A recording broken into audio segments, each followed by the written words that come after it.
وعلى أعدائهم وأعداء الله من يوم عداوتهم إلى يوم لقاء الله.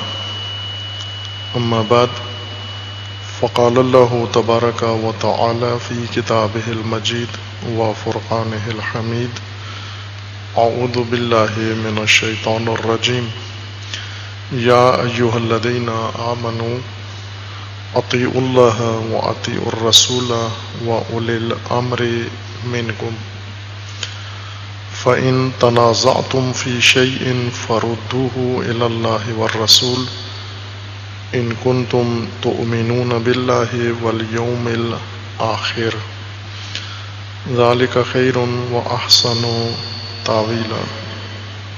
صدق اللہ العلی العظیم. سنن الہی میں سنت اطاعت کے بارے میں گفتگو ہے. قرآن کریم میں خداوند تبارک و تعالی نے تمام بندگان خدا کو اطاعت کا فرمان دیا ہے اور اس کے مقابلے میں معصیت اور عصیان و سرکشی سے روکا ہے، ناہی کی ہے. اطاعت سے مراد اللہ تعالیٰ کے فرامین کو بجا لانا رضا و رغبت کے ساتھ اور خضوع و تسلیم کی حالت میں. اطاعت کے مفہوم میں اور معنی میں اور اس کی حقیقت میں انسان اگر غور کرے اور امر اطاعت کو کھولے، جس طرح عناصر اصلی و ارکان اصلی ہیں اطاعت کے اندر ماخوذ مفاہیم ہیں. تین اہم رکن اطاعت کے ہیں: فرمان بجا لانا رضا و رغبت کے ساتھ اور خضوع و تسلیم کے ساتھ. فرمان بجا لانا، فرمان کی بجا آوری یا امر اطاعت موقوف ہے، چونکہ معنی اس کا فرمان بجا لانا ہے، فرمان برداری اور فرمان بری ہے. فرمان بجا لانا موقوف ہے امر اور فرمان کے اوپر کہ پہلے فرمان موجود ہو، امر موجود ہو اللہ تعالیٰ کی جانب سے، فرمان روا کی جانب سے، اور یہ امر انسان تک، عبد خدا تک، مومن تک پہنچے، ابلاغ ہو، وہ اسے سمجھ لے، جان لے. اس کے بعد مرحلہ ہے اس کی بجا آوری کا، اور فرمان بری، فرمان برداری کا مرحلہ ہے. اگر امر نہ ہو اطاعت مفروض نہیں ہے، چونکہ اطاعت فرمان بجا لانا ہے. جب فرمان منتفی ہے، فرمان ہی صادر نہیں ہوا یا صادر ہوا ہے لیکن انسان کو تابع فرمان کو پہنچا نہیں ہے، تو یہاں اطاعت کا تصور نہیں کیا جا سکتا. فرمان نہ ہونے کی صورت میں یا فرمان نہ پہنچنے کی صورت میں، لا علمی کی صورت میں، بس اطاعت متفرع و موقوف ہے اور منحصر ہے فرمان کے اوپر. فرمان بھی اپنا ایک نظام رکھتا ہے. امر کسی دوسرے کے فعل کے بارے میں حکم صادر کرنا، اطاعت کی طرح یہ حقیقت بھی اپنی کچھ لوازمات رکھتی ہے. فرمان امر فرمان روا سے اور آمر سے صادر ہو سکتا ہے۔ جس کو حق ہو فرمان روائی کا اور فرمان دہی کا یا آمریت کا، امر کرنے کا حق و جواز اسے حاصل ہو۔ اور صرف جواز کافی نہیں ہے، چونکہ یہ فرض کیا جا سکتا ہے کہ آمر کو، فرمان روا کو، امر کرنے والے کو یا امیر کو امر کا جواز حاصل ہے۔ چونکہ اسے جواز حاصل ہے وہ امر کر سکتا ہے، پس اس جواز کی بنیاد پر وہ امر صادر کر دے، اس سے امر صادر نہیں ہوتا، صرف جواز سے۔ چونکہ فرمان روا کو حق ہے فرمان دینے کا، اجازت ہے فرمان دے سکتا ہے، جواز حاصل ہے اس کو، یہ کافی نہیں ہے صدور فرمان کے لیے، بلکہ صدور فرمان کے لیے، صدور امر کے لیے اس حق کے علاوہ بھی ایسے اسباب کی اور ایسی بنیادوں کی ضرورت ہے جن سے امر فرمان روا صادر کرتا ہے یا فرمان روا ارادہ کرتا ہے۔ فرمان روا کے ارادے کو تشکیل دینے کے لیے کہ بندگان کے فعل کے متعلق، مومنین کے عمل کے متعلق حکم صادر کرے، جواز علاوہ جواز کے فرمان روائی کے خود فرمان کے لیے باعث ہونا ضروری ہے۔ اصطلاح میں اسے، علمی اصطلاح میں، فقہی اور اصول فقہ کی اصطلاح میں اسے داعی کہتے ہیں۔ داعی امر، داعی الامر، داعی جو باعث بنتا ہے، اکساتا ہے، بہانہ بنتا ہے، وجہ بنتا ہے کسی کام کے لیے، اسے اصطلاح میں داعی کہتے ہیں، داعی امر یا باعث امر۔ یہ داعی بھی ہونا ضروری ہے۔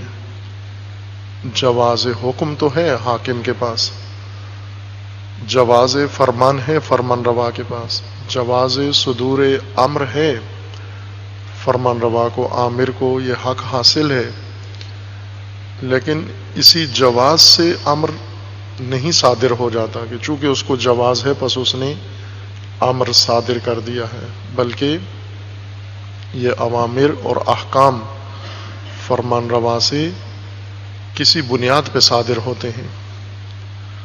اس کے پاس کوئی ایسی بنیاد ہوتی ہے، وہ باعث بنتی ہے، داعی بنتی ہے، بہانہ بنتی ہے، اور وہ در حقیقت تحریک کرتی ہے ارادہ فرمان روا کو کہ وہ دوسروں کو یا اپنے ماتحت فرمان برداروں کو، تابع داروں کو امر صادر کرے۔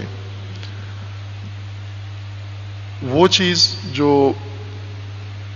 احکام دینیہ میں، احکام الہیہ میں فرمان روا حاکم یعنی اللہ تعالیٰ کی ذات میں باعث بنتی ہے کہ اللہ کی طرف سے بندگان خدا کے لیے احکام صادر ہوں، اوامر صادر ہوں، دستورات صادر ہوں، ضوابط قوانین صادر ہوں، بنے ابلاغ کریں، وہ بواعث عبارت ہیں ان مصلحتوں سے جو انہی بندگان خدا کے لیے لازمی ہیں۔ بندگان خدا کے لیے جو اوامر ہیں یہ فرمان روا کی ضرورت کے پیش نظر صادر نہیں ہوتے، وہ داعی فرمان روا کے اندر نہیں ہوتا، وہ اپنی ضرورت پوری کرنے کے لیے دوسروں کو کسی کام پر اکساتا نہیں ہے، مائل نہیں کرتا، حکم نہیں دیتا، بلکہ جن کو حکم دے رہا ہے ان کی ضرورت سبب بنتی ہے، کہ وہ انہیں حکم دے، وہ اپنی ضرورت کے لیے، اپنی حاجت کے لیے، اپنی مصلحت کے لیے اور اپنے مقصود کی تکمیل کے لیے یہ فعل انجام دیں۔ امر فقط آمر نے یا فرمان روا نے فرمان صادر کرنا ہے، اس میں خود آمر کی کوئی مصلحت یا ضرورت درکار و شامل نہیں ہے۔ یہ البتہ مخصوص ہے امر شرعی کے ساتھ۔ اب عواں فرمان روایان دنیاوی یا جنہیں حق نہیں ہیں وہ اپنی خاطر فرامین صادر کرتے ہیں، اپنی ضرورتوں کے لیے، اپنی تسکین کے لیے، اپنے ہوائے نفس کے تحت اور اپنے باطنی امور کے لیے کرتے ہیں۔ ممکن ہے مصلحت عامہ کے لیے بھی اوامر بعض اوقات صادر کرتے ہوں، لیکن بعض اوقات مصلحت عامہ کے لیے اوامر بیان کرتے ہیں آمرین دنیاوی اور حکام دنیاوی۔ یہ جو قانون ہے یہ فقط مخصوص ہے حاکم شرعی کے ساتھ، حاکم الہی کے ساتھ، یعنی اللہ تعالیٰ کی ذات کے ساتھ، چونکہ اعتقاد مومن کے مطابق اللہ کی ذات بے نیاز ہے، غنی ہے مخلوق سے، ان کے اعمال سے، ان کے افعال سے، ان کے ہر چیز سے اللہ کی ذات غنی و بے نیاز ہے، حتیٰ ان کے اقرار سے، ان کے ایمان سے، ان کے اعتراف سے، ان کی عبادتوں سے، ان کی بندگی سے، ان کی تکریم سے، ان کی تعظیم سے، ان کے ادب سے، ہر چیز سے اللہ کی ذات بے نیاز ہے۔ بے نیازی اللہ کی ذات کا حصہ ہے، یہی بے نیازی ہی ذات الہیہ ہے۔ اگر بے نیازی میں فرض کریں، ہم جدائی فرض کریں ذات خدا اور بے نیازی میں، تو ذات خدا نہیں رہتی، یا وہ ذات خدا نہیں ہے جو بے نیاز نہ ہو، نیاز مند ہو۔ یہ حقیقت، یہ صفت اللہ ہونے کے لیے، معبود ہونے کے لیے، الہ ہونے کے لیے لازم ہے، فرمان روا ہونے کے لیے لازم ہے کہ وہ خود بے نیاز ہو، فرمان سے بے نیاز ہو، فرمان کی بے بجا آوری سے بے نیاز ہو، اور فرمان کے تحت جو عمل انجام دیا گیا ہے اس کے اندر موجود فائدے سے وہ بے نیاز ہو، اس کے اندر موجود ضرر سے یا اس کے ترک کے ضرر سے بے نیاز ہو۔ بے نیازی و غنا ذات حق ہے، عین ذات خداوند تبارک و تعالی ہے، نہ کہیں جز ذات ہے، بلکہ عین ذات ہے، خود ذات ہے بے نیازی و غنا۔ لہٰذا یہ اوامر اور فرامین اللہ تعالیٰ کی جانب سے بندگان خدا کی ضرورت کے تحت صادر ہوتے ہیں، چونکہ انسان اپنی خلقت میں اس طرح سے بنایا گیا ہے، خالق حقیقی نے اور پروردگار نے اس طرح سے انسان کی ذات اور انسان کی خلقت کو احسن تقویم میں بنایا ہے کہ یہ ضرورت مند ہے، یہ محتاج ہے، اپنے ہی عمل کا محتاج ہے۔ اس کی بقا، اس کی رشد، اس کا تکامل، اس کا اپنے مقصود خلقت تک پہنچنا، یہ سب موقوف ہے اس کے اپنے عمل پر، اپنی کارکردگی پر۔ خود اس سے عمل و فعل انجام پائے گا، اس کے نتیجے میں یہ خود رشد کرے گا، یہ خود باقی رہے گا، یہ خود اپنے مقصود خلقت تک پہنچے گا۔ لہذا یہ ضرورت فرمان کی، جیسے عرض کیا تھا کہ اطاعت کے لیے فرمان ہونا ضروری ہے تاکہ فرمان کی بجا آوری ہو، اور فرمان اگر نہیں ہے تو اطاعت قابل تصور نہیں ہے۔ فرمان کو بھی کچھ ضرورتوں کی، کچھ چیزیں فرمان کے لیے بھی ضرورت ہیں، جیسے فرمان روا ہو، اس کو حق ہو فرمان روائی کا، جواز ہو اس کے پاس فرمان روائی کا۔ فرمان روا اگر موجود ہے اور فرمان صادر کر رہا ہے اس کی اپنے حق کا استعمال کر رہا ہے، اس کے بعد بھی ضرورت ہے فرمان کے لیے، وہ یہ کہ فقط جواز فرمان و امر کافی نہیں ہے کہ عامر کو حق حاصل ہے امر کرے، پس اس نے امر کر دیا، یہ کافی نہیں ہے، بلکہ صدور امر کے لیے مزید اسباب کی ضرورت ہے، مزید وجوہات درکار ہیں، مزید نظام کی ضرورت ہے، وہ سب مکمل ہو تو فرمان صادر ہوگا۔ اور اس میں جو مصلحت درکار ہے وہ کار فرما ہے، جس کے لیے فرمان وجود میں آتا ہے، صادر کیا جاتا ہے، اس کے مطابق یہ فرمان روائی یا فرمان کا صدور جس شخص کے لیے فرمان دیا جا رہا ہے، جس طبقے کے لیے فرمان صادر کیا جا رہا ہے، یعنی ان کے عمل کے متعلق حکم مقرر کیا جا رہا ہے، اس عمل کا نتیجہ خود انہی کے لیے لازمی ہے جو مامور ہیں، جنہیں حکم دیا جانا ہے، خود مامور اس امر کا محتاج ہے یا عمل کا محتاج ہے۔ عمل امر کروائے گا اور امر آمر سے صادر ہوگا، پس خود مامور کا عمل مامور کے لیے لازم ہے، اور حق تعالی کی طرف سے مامور کو پابند کیا جا رہا ہے کہ اپنی ضرورت کا عمل انجام دینا تیرے لیے لازم ہے، اور اگر انجام نہیں دے گا تو خسارے میں ہے، گھاٹے میں ہے، نقصان میں ہے، عذاب میں ہے، سرزنش ہے، سختی ہے، اس کا تجھے خمیازہ بھگتنا ہے اگر تو نے یہ عمل انجام نہیں دیا اور محروم رہا اگر تو اس عمل سے۔ وہ مصلحتیں کیا ہیں؟ ہر امر کے پیچھے اور ہر عمل کے پیچھے وہ مصلحت کار فرما ہے۔ ان مصلحتوں میں اب یہ آ جاتا ہے اطاعت کی بات سے آگے شناخت اوامر الہیہ میں، فرامین و احکام میں، جہاں خود احکام کی معرفت و شناخت ہونی ہے کہ علم دیگر ہے، اور وہ ہے علم فقہ۔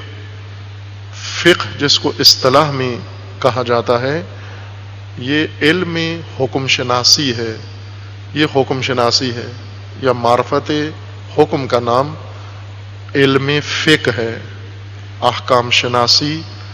لیکن فقہ میں فقہ کامل نہیں ہے، فقط ادلہ سے احکام اثبات کرتے ہیں۔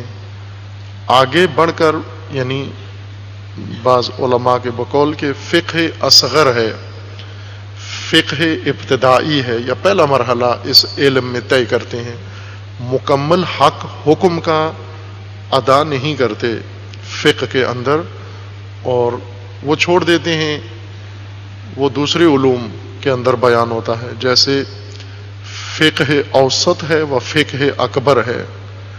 فقہ اصغر جہاں دلیلوں سے حکم ثابت ہوتا ہے، اور فقہ اوسط جہاں پر انہی احکام کے آداب ذکر ہوتے ہیں، اور فقہ اکبر جہاں انہی احکام کے اسرار بیان ہوتے ہیں۔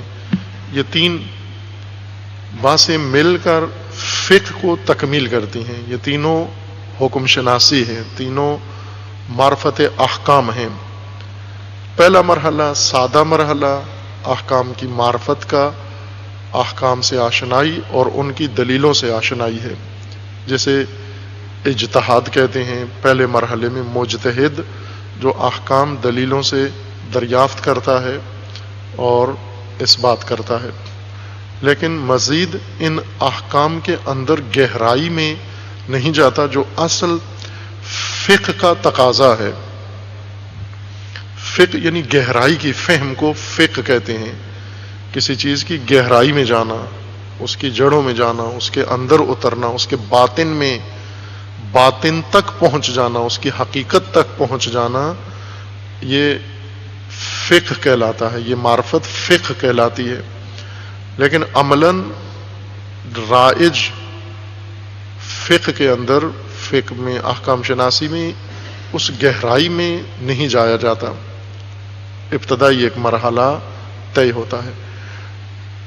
ایک ایک حکم کے اندر کیا مصلحت کار فرما ہے، کیا ضرورت ہے انسان کی کہ یہ حکم انسان کے لیے مقرر کیا گیا ہے۔ مثلا احکام عبادی ہیں، عبادت کے احکام میں کیا مصلحت ہے انسان کی، غیر عبادی احکام میں، اجتماعی احکام میں، یا کسب و کار اور تجارتی احکام میں، گھریلو احکام میں، روابط کے احکام میں، لین دین کے احکام میں کیا مصلحتیں ہیں، کیوں یہ احکام اس طرح سے بنائے گئے ہیں، تدوین ہوئے ہیں، کچھ کو واجب قرار دیا گیا ہے، کچھ کو حرام قرار دیا گیا ہے، کچھ افعال و اعمال انسان کے دیگر احکام رکھتے ہیں۔ ان سب کے پیچھے یہی اسرار و وجوہات موجود ہیں۔ یہ وہاں کی بات ہے، باس اطاعت میں وہ باب شامل نہیں ہے۔ یہاں صرف اتنا باس اطاعت میں گنجائش ہے اس بات کی کہ اطاعت کے لیے جن لوازمات کی ضرورت ہے، وہ چونکہ اطاعت فرمان برداری و فرمان بری، فرمان پذیری اور فرمان بجا آوری ہے، یہ اس بات پر موقوف ہے کہ پہلے فرمان ہو، اور فرمان کا ہونا خود اپنا ایک نظام رکھتا ہے، اپنے تقاضے رکھتا ہے کہ فرمان کیوں ہو، کیوں فرمان دیا جائے۔ فرمان جس عمل کے متعلق، جس کی بجا آوری کے لیے دیا جاتا ہے، وہ مأمور کی، امر کرنے والا مأمور جس کو امر کیا گیا ہے، جس کو حکم دیا جا رہا ہے، اسے اصطلاح میں کہیں گے مأمور یا مطیع۔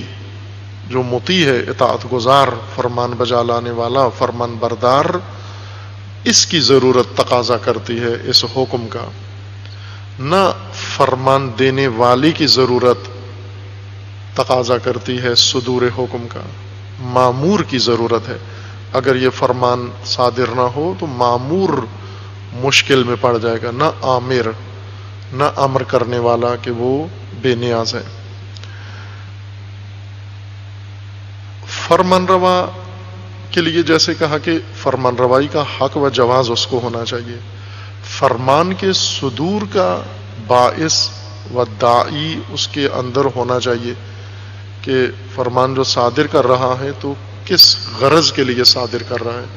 وہی غرض جو فرمان روا کے سامنے آتی ہے، اس غرض، اس غایت، اس مقصود، اس ضرورت کے حصول کے لیے فرمان صادر کرتا ہے کہ بندہ، عبد یا مطیع، مومن یہ فعل انجام دے اور یہ ضرورت پوری کرے۔ خب یہاں اگر ہم غور کریں، مزید تھوڑا سا باس اطاعت میں آگے جائیں، کھولیں اس باس کو کہ اطاعت خود کن چیزوں کا تقاضا کرتی ہے، اطاعت کس دائرے کے اندر امر اطاعت وجود میں آتا ہے یا فرض ہوتا ہے، کہاں اطاعت کو رکھیں، یا ہم یہ کہیں کہ وہ جغرافیہ معارف کا جس میں اطاعت پیدا ہوتی ہے، اگر اطاعت کو ہم فرض کریں ایک جسمانی چیز، تو ہر جسمانی چیز کی پیدائش ایک خاص محیط، ماحول کے اندر ہوتی ہے، ایک خاص جغرافیے میں ہوتی ہے، کچھ چیزیں، عناصر مل کر اس کی پیدائش کا سبب بنتے ہیں۔ مثلا آپ کو ہر درخت ہر جگہ نظر نہیں آتا، ہر سبزہ ہر جگہ نظر نہیں آتا، ہر فصل ہر جگہ نہیں اگتی، وہیں کہ ساری زمین ہے، ایک جیسی زمین ہے، لیکن خاص ماحول چاہیے، خاص آب و ہوا چاہیے، خاص قسم کی خاک چاہیے، تقاضے چاہیے تاکہ یہ شے یہاں اگ سکے۔ مثلا گرمی سردی تک مؤثر ہیں زمین کے اندر پودوں اور گیا اور سبزے کے اگنے میں، کہ گرمی در حقیقت تعین کرتی ہے کہ کیا اگنا ہے یہاں پر، اور گرمی کا درجہ تعین کرتا ہے کتنے درجے کی گرمی ہے، اس صورت میں یہ چیز اگے گی یہاں پر. جیسے کھجور ایک درخت ہے، وہ پھل ہے اور ہر جگہ نہیں اگ سکتا، کہیں اس کو لا کے پہاڑوں پہ کاشت کریں نہیں اگے گا، اگر ٹھنڈے علاقوں میں کاشت کریں نہیں اگے گا، چونکہ درجہ حرارت بھی اس کے اگنے میں مؤثر ہے، دخیل ہے. اتنا درجہ حرارت ہو پھر یہ پودا یہاں اگ سکتا ہے. یہ جغرافیہ ہے اس کا. جغرافیہ یعنی وہ تمام امور جو اس کے ارد گرد ہیں اور سب مل کر اس کو پیدائش کا ذریعہ بنتے ہیں اور علت و سبب بنتے ہیں. اسی طرح ہم معارف کا بھی جائزہ لیں، ان کا بھی تشبیہ و تمثیل کے طور پر جغرافیہ فرض کریں. یعنی ان کے بھی اسباب ہیں، علل ہیں، وجوہات ہیں کہ یہ معارف کیوں پیدا ہوئے. مثلا عنصر اطاعت، دین کے اندر اطاعت کا ذکر کیوں شروع ہوا کہ حتماً اطاعت بھی لازم ہے، یعنی فرمان بری و فرمان بجاوری لازم ہے. عرض کیا کہ اطاعت موقوف ہے کچھ امور پر، سادہ امور. ایک خود اطاعت ہے، خود اطاعت. ان معارف، ان مطالب میں فرق رکھنا ہے. اطاعت عمل ہے جس کی 3 خصوصیات ہیں.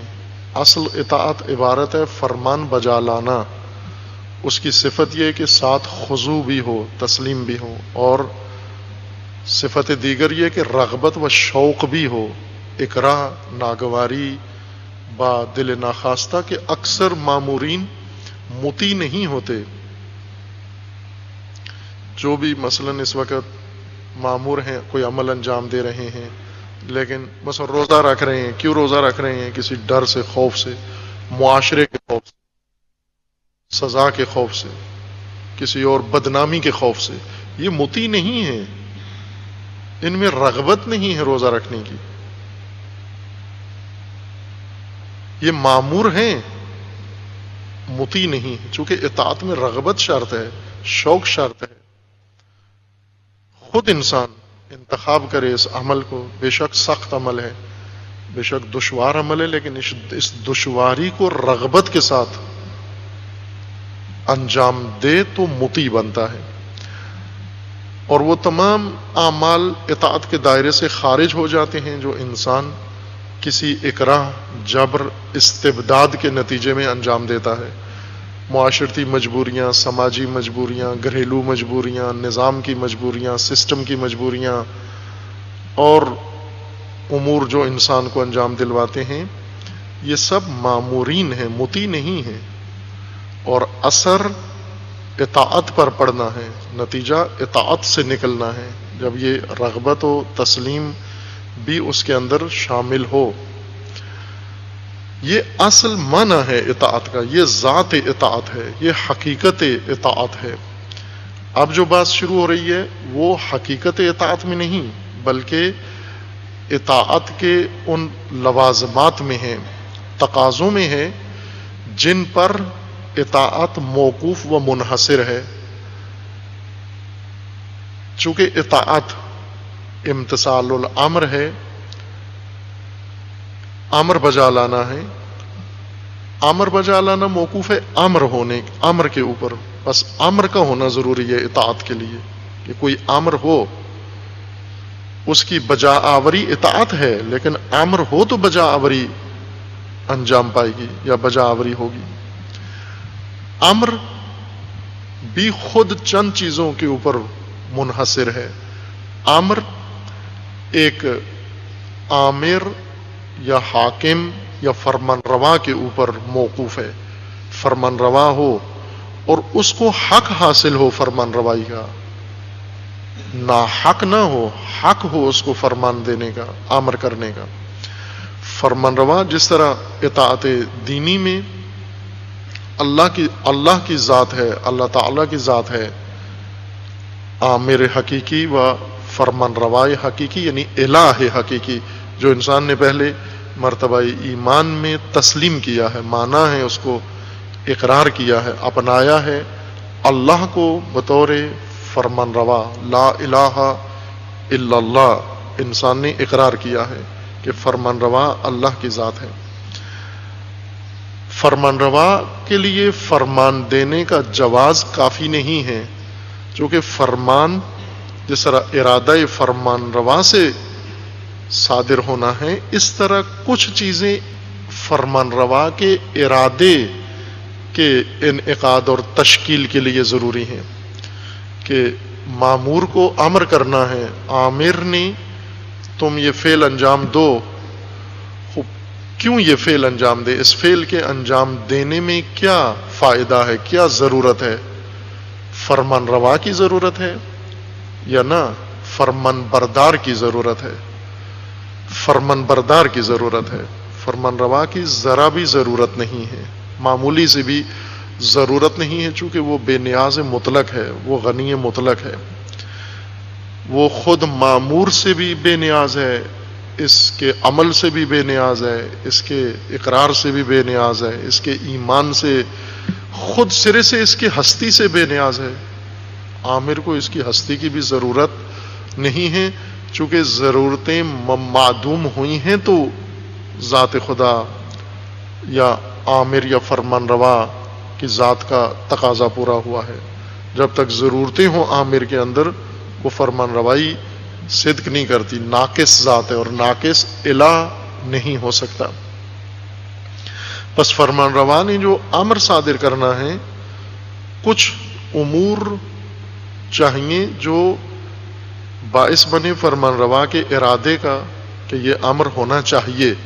وہ تمام امور تعلق رکھتے ہیں مامور سے، انسان سے، عبد سے، اس کی ذات سے، اس کی زندگی سے، اس کی ضرورتوں سے، اس کے خلقت سے، اس کی کیفیت خلقت سے تعلق رکھتے ہیں کہ یہ ساری ضرورتیں اس کی ہیں جو خود اس کے ذریعے تکمیل ہونی ہیں۔ خوب، یہ امور ہیں جو اطاعت تقاضا کرتی ہے کہ یہ ساری چیزیں ہیں، پھر امر ہوگا اور اطاعت ہوگی۔ اگر اس کو ہم مد نظر رکھیں، اس پورے نظام کو جس میں اطاعت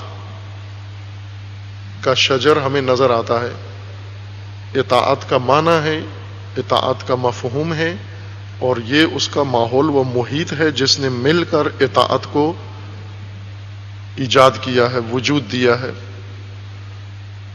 تشکیل پایا ہے، مفہوم و حقیقت اطاعت وجود میں آئی ہے۔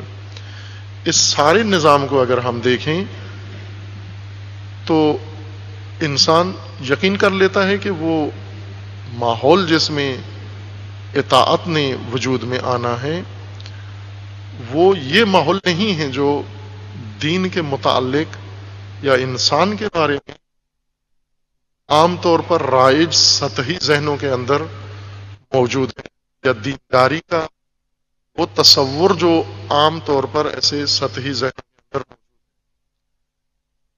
دوسرے لفظوں میں اطاعت، جیسے مثال کے ساتھ میں عرض کروں کہ وہی مثال جو پہلے دی تھی، اطاعت کے دنیاوی نمونے، اطاعت کے دنیاوی نمونے کسی بھی ملک کے اندر ایک بڑی اکثریت ہے، عام لوگ، عوام، عورتیں اور مرد، بوڑھے، بچے، جوان، مختلف طبقات، تعلیم یافتہ، غیر تعلیم یافتہ، دیہاتی، شہری اور سرمایہ دار، فقراء، یہ سب ایک معاشرے کے اندر رہتے ہیں، تشکیل دیتے ہیں، اور اس ملک کے اندر افواج بھی ہیں،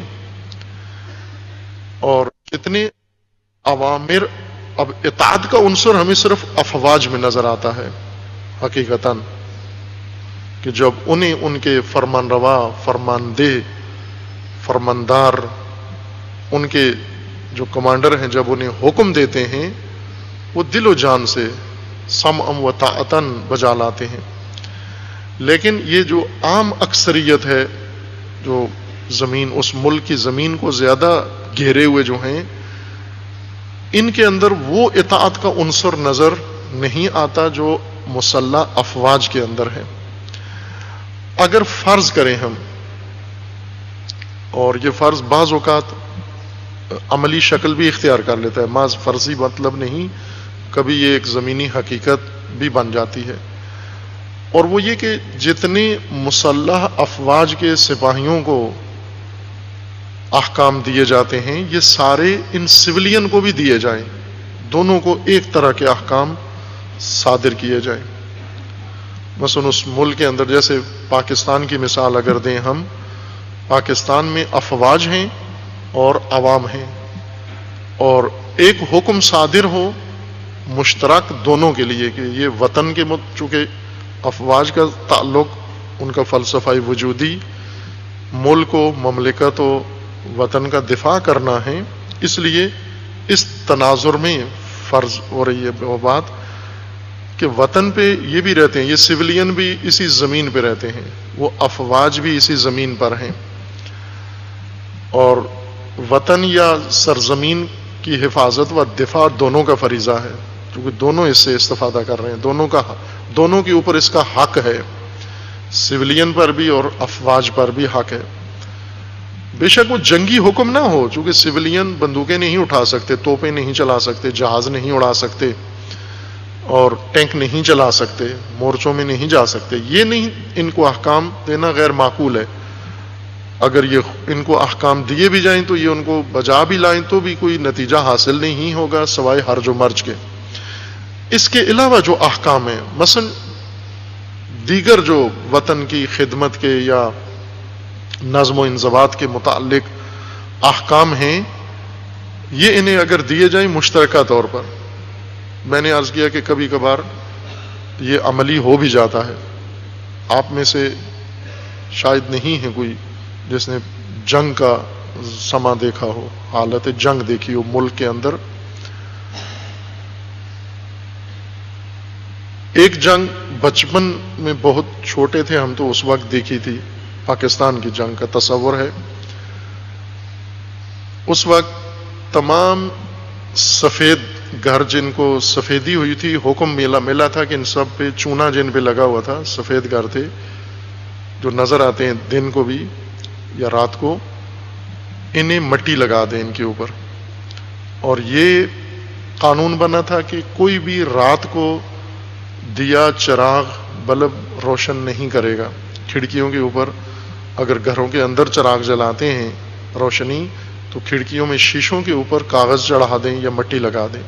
یہ عمومی حکم ہوتا ہے، افواج کے لیے بھی ہوتا ہے اور عوام کے لیے بھی ہوتا ہے جنگ کے دنوں میں، یعنی جب سرزمین خطرے میں ہو اور وطن خطرے میں ہو، دشمن افواج سرحدوں پر آ جائیں، حملہ کر رہی ہوں، تو ملک کے اندر جنگی حالت نافذ کی جاتی ہے۔ جنگی حالت سے مراد یعنی اس ملک کے تمام شہری اور اس ملک کے تمام باسیوں کو جنگی قوانین صادر کیے جاتے ہیں، افواج کو بھی اور ان کو بھی۔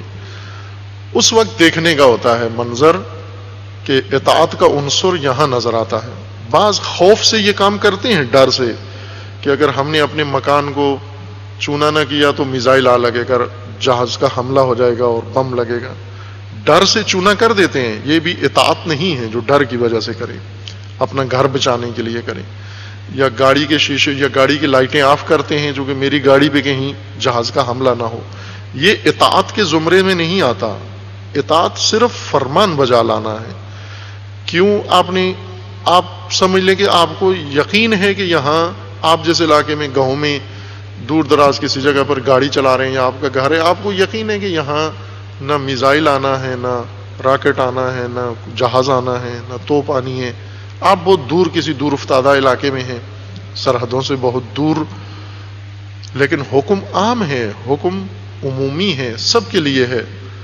خوف بھی نہیں ہے آپ کو، چونکہ یقین ہے آپ کو کہ کوئی حملہ نہیں ہونا، اس صورت میں اطاعت نہیں کرتے۔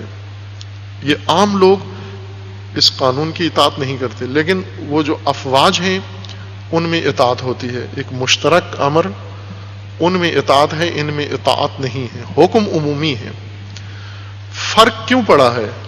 ایک حکم دونوں کے لیے صادر ہوا ہے، لیکن اطاعت ایک کے اندر ہے، ایک طبقے میں ہے، دوسرے میں اطاعت نہیں ہے، اس میں سستی ہے، لاپرواہی ہے اور بے رغبتی ہے، ناگواری ہے، اہمیت نہیں دیتے۔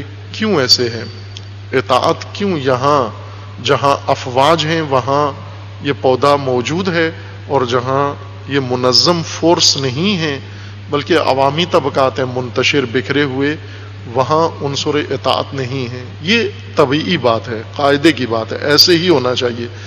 اگر ایک جیسے ہو جائیں، عوام بھی افواج کی طرح مطیع و فرمان بردار ہو جائیں، پھر سوال اٹھتا ہے یہاں پر، اور بہت اہم سوال اٹھتا ہے کہ یہ کیوں اطاعت کر رہے ہیں؟ افواج اطاعت کر رہے ہیں، قاعدے کی بات ہے، قانون کی بات ہے، طبیعی بات ہے، لیکن یہ کیوں کر رہے ہیں؟ عوام کیوں اطاعت کر رہے ہیں؟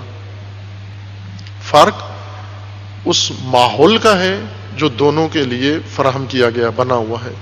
ایک عوامی ماحول ہے، ایک عوامی جغرافیہ ہے، اور ایک یہ وطن کے محافظ افواج، مسلح افواج کا ماحول و محیط ہے۔ اس ماحول کے اندر اور باہر فضا ایک جیسی نہیں ہونی چاہیے۔ اگر ایک جیسی ہے تو غیر طبیعی ہے۔ کیوں؟ اس لیے کہ افواج کے اندر نظام ہے، ترتیب ہے، نظام ہے، ہر چیز نظم و نظام کے ساتھ ہے، ہر چیز اپنی جگہ پر ہے۔ ان کے لیے ایک مدون منشور ہے جس میں ان کے فرائض، ان کے وظائف، ان کے حقوق، ان کی ذمہ داریاں، ان کے درجے، ان کے روابط، ہر چیز طے شدہ اور متعین ہے، مکتوب ہے باقاعدہ، اور وہ سب کچھ ان کا نصاب ہے، وہ انہیں پڑھایا جاتا ہے، تربیت دی جاتی ہے۔ جسمانی آمادگی کے علاوہ ان کے اندر ایک نظم اور نظام حکم فرما ہے، وہ ایک سسٹم میں ہیں، ان کا ایک اپنا نظام ہے، اس نظام کے تمام ارکان مکمل و پورے ہیں، موجود ہیں، جتنے تقاضے اس نظام کے ہیں وہ اس نظام کے اندر رہ رہے ہیں۔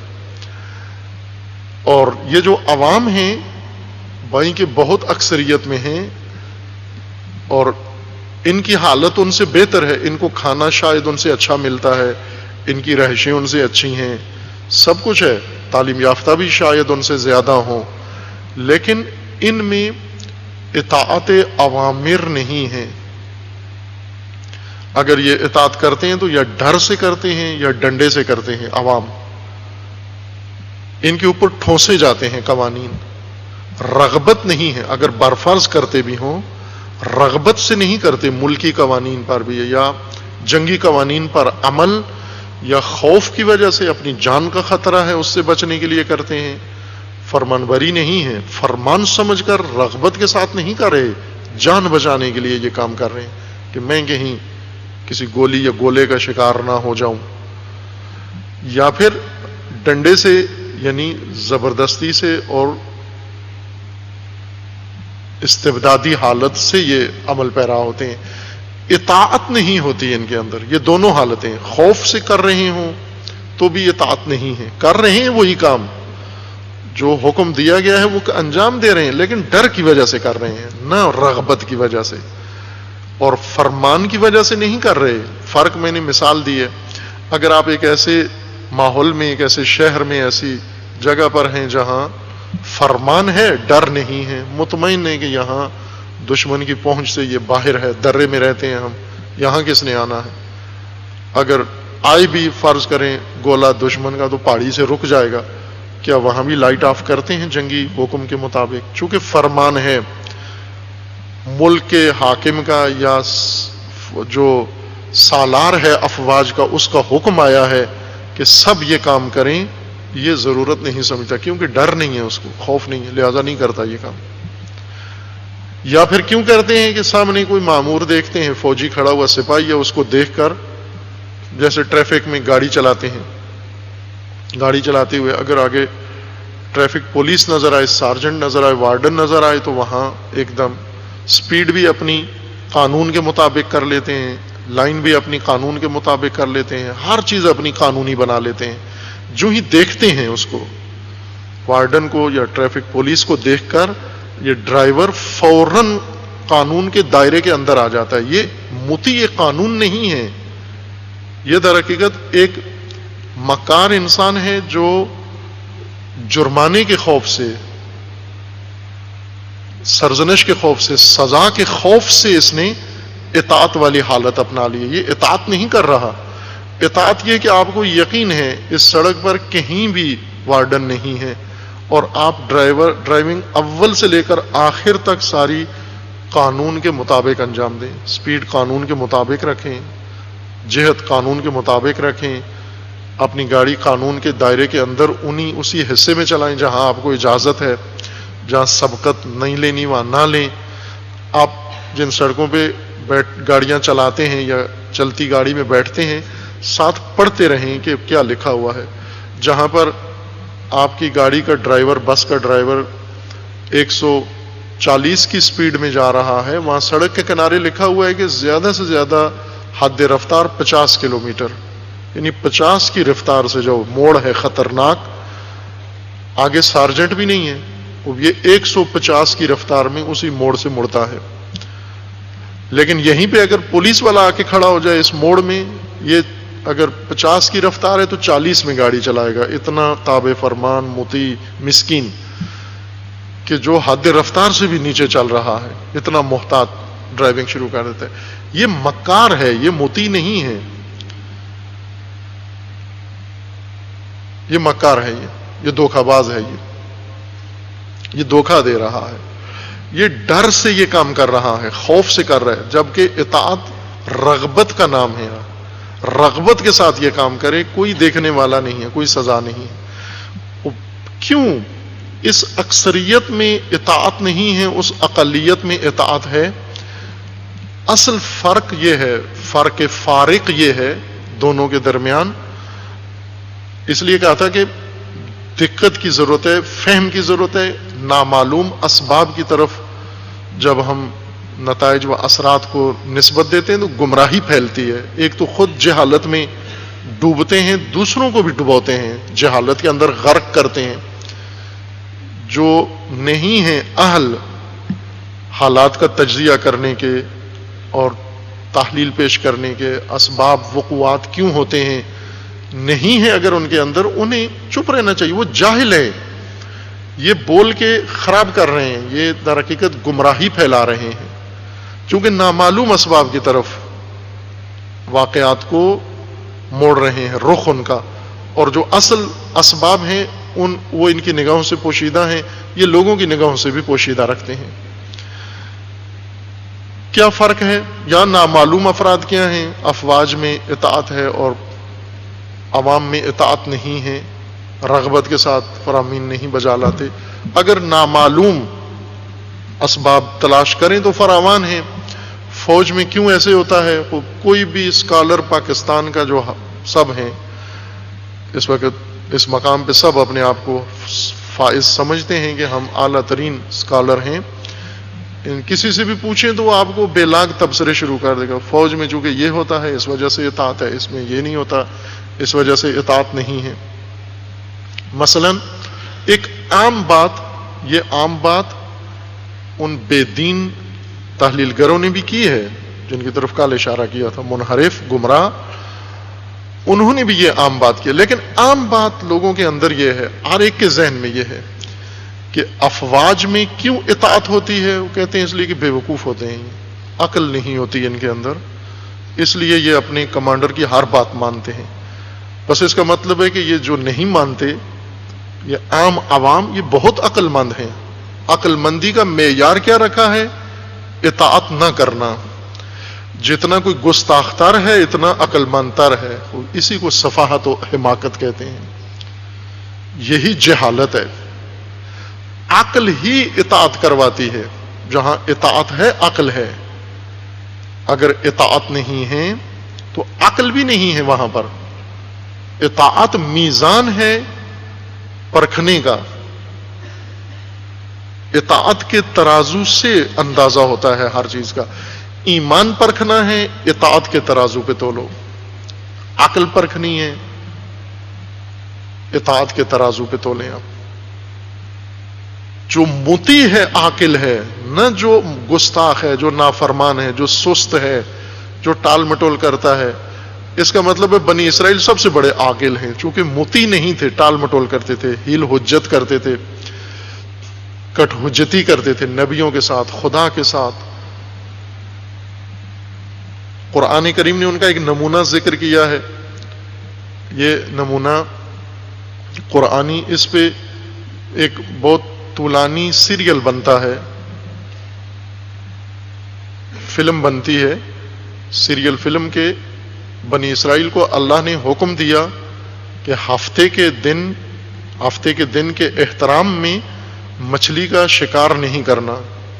وہ بندرگاہ پہ سمندر کے کنارے رہتے تھے یا دریا کے کنارے، اور انہیں حکم دیا کہ ہفتے کے دن شکار نہیں کرنا. باقی پورے دن، ہفتے کے بقیہ دن آپ بے شک کریں، لیکن اس دن اس کے احترام میں یہ کام نہیں کرنا. جیسے مسلمانوں کو جمعے کے دن کا حکم ہے کہ جب نماز جمعہ ہو تو لین دین نہیں کرنا. ان کو بھی منع کیا گیا ہے. یہ اصحاب جمعہ ہیں، وہ اصحاب سبت ہیں. اب دیکھیں ان دونوں کا عمل ایک جیسا ہے، اصحاب جمعہ کا و اصحاب سبت کا. وہ اصحاب الاحد بھی ایسے ہی ہیں، چرچ والے جو اتوار ہے جن کا دن، ان کو بھی حکم ہے کہ اتوار کے دن آپ نے یہ عمل نہیں کرنا. اتوار کے احترام میں آپ لوگ ترک کریں اپنے معمولات. یہ جمعہ کو ترک کریں اپنے معمولات، البتہ جب ذکر خدا، عبادت، نماز جمعہ جب قائم ہو تو آپ معمولات اپنے چھوڑ دیں، ترک کر دیں. لیکن تینوں کا ایک جیسا عمل ہے. انہیں اتوار کے دن، نصرانیوں کو دیکھیں وہ کیا کر رہے ہیں، وہی کر رہے ہیں جو مسلمان جمعہ کے دن کرتے ہیں. اور مسلمان جمعے کے دن کیا کرتے ہیں جو یہودی ہفتے کے دن کرتے تھے. کیا کرتے تھے؟ انہیں حکم تھا کہ آپ نے ہفتے کو شکار مچھلی کا نہیں کرنا، مچھلی نہیں پکڑنی. اور اتفاق یہ ہوتا تھا حکمت الہی سے کہ مچھلی گھاٹ پر اس ساحل کے قریب ہی ہفتے کے دن آتی تھی. باقی ایام میں مچھلیاں کم آتی تھیں، انہیں آگے جانا پڑتا تھا دریا کے اندر خطرناک حصے میں یا گہرے حصے میں جہاں طغیانی ہے، جہاں شکار مشکل ہوتا ہے. یا مچھلیاں گہرے پانی میں ہوتی تھیں اور ہفتے کے دن اس پانی میں سطح پہ آتی تھیں اور اتوار کو غائب ہو جاتی تھیں. انہوں نے یہ کیا کہ عقل مندی، جس کو عوام عقل مندی کہتے ہیں، جس وجہ سے کہتے ہیں نا کہ افواج مثلا یہ بے وقوفی کی وجہ سے اطاعت کرتے ہیں. اب توجہ کریں بے وقوف کون ہوتا ہے. انہوں نے عقل سے کام لیا، ذہانت سے کام لیا، اور کام یہ لیا کہ ہفتے کے دن دریا سے نالیاں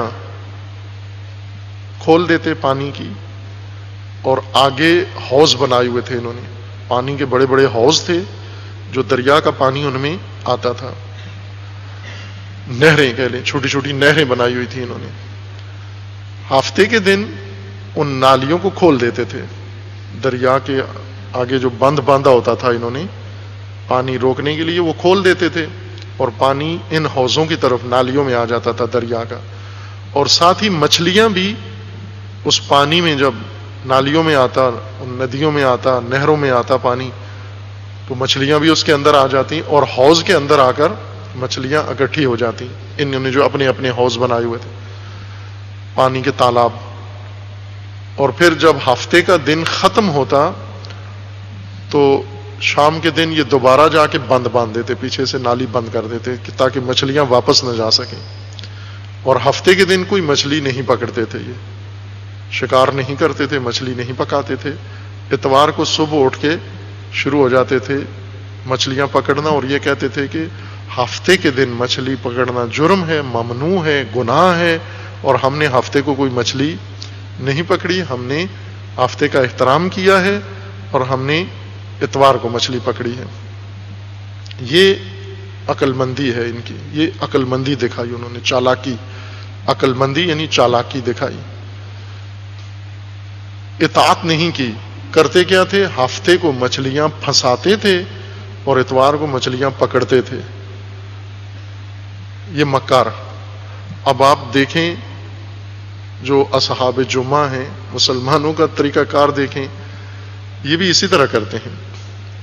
یہ چالاکی کر کے پھنساتے ہیں، پھر دوسرے دن یا مناسب وقت پہ اس کو شکار کو پکڑ لیتے ہیں، مختلف شعبوں کے اندر، مختلف کاموں کے اندر.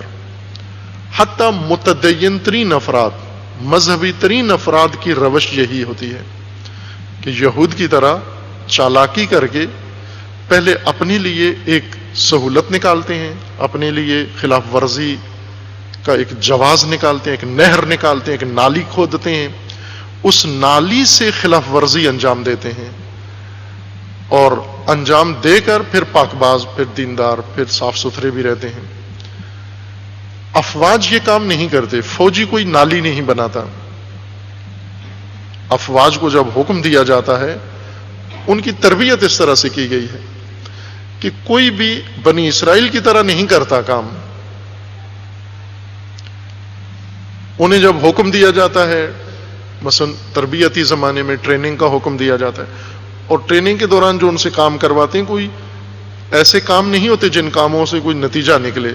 دوڑاتے رہتے ہیں ان کو، وہ سارا دن دوڑتے ہیں. پہاڑیوں پہ چڑھو، پہاڑیوں سے اترو، پتھروں پہ چڑھو، پتھروں سے اترو، اور دریاؤں میں جاؤ، ندیوں میں جاؤ، نالوں میں جاؤ، چھلانگیں لگاؤ، کلابازیاں لگاؤ، اب ہوائی جمپ لگاؤ، اب زمینی جمپ لگاؤ. یہ کام ان سے کرواتے ہیں. زمین کھودو، سامان اٹھاؤ.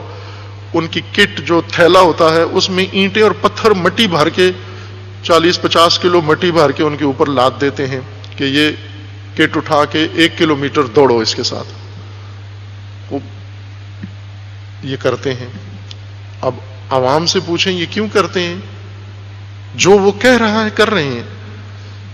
عام آدمی سے پوچھیں کیوں کر رہے ہیں، کہتے ہیں بے وقوف ہیں اس وجہ سے کر رہے ہیں. آپ عقل مند ہیں جو نہیں کر رہے ہیں. آپ یہ اپنے آپ کو عقل مند سمجھتے ہیں اور اسے سمجھتے ہیں کہ یہ عقل نہ ہونے کی وجہ سے یہ کام کر رہا ہے. یہ تحلیل انسانوں کو گمراہ کرتی ہے کہ اطاعت کے ماحول کو بے وقوفی سے تشبیہ دینا.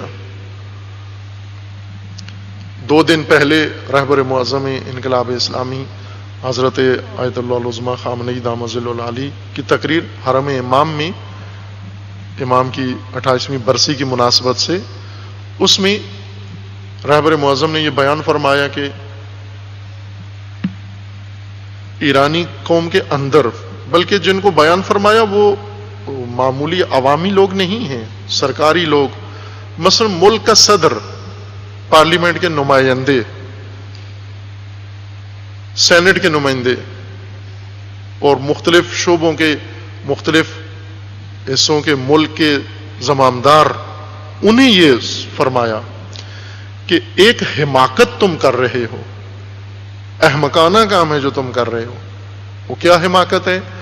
وہ یہ کہ انقلابی عمل کو تند روی کہتے ہو، انقلابی عمل کو برے ناموں سے یاد کرتے ہو. اگر کوئی چونکہ انقلابی ملک ہے وہاں پر، اگر ایک ایرانی عورت، مرد، کوئی جوان عالم انقلابی بن کے باہر آتا ہے تو تانے دیتے ہیں اس کو، فکرے کستے ہیں اس کے اوپر، اور کیا کہتے ہیں؟ بے عقل ہے. مثلا انقلابی کو کہتے ہیں بے عقل ہے. یہ وہاں کے بڑے ذمہ دار لوگ یہ کام کر رہے ہیں اپنی تقریروں کے اندر. اس لیے رہبر معظم کو اس موقع پر یہ فرمانا پڑا، اور عرصے سے فرما رہے ہیں کہ یہ احمقانہ کام ہیں. جو انقلابی ہیں، جن کی جہت دینی ہے، متدین ہیں، انہیں بے عقل کہتے ہو، بے وقوف. یہ موجودہ صدر بارہا انقلابیوں کو اپنی تقریروں میں بے وقوف کہہ چکے ہیں کہ یہ بے وقوفی ہے اس زمانے میں یہ کام کرنا. لہذا اگر اس طرح سے یہ لوگ، مؤثر لوگ، یہ تاثر دیں کہ جو اطاعت کرتا ہے بے وقوف ہے، وہ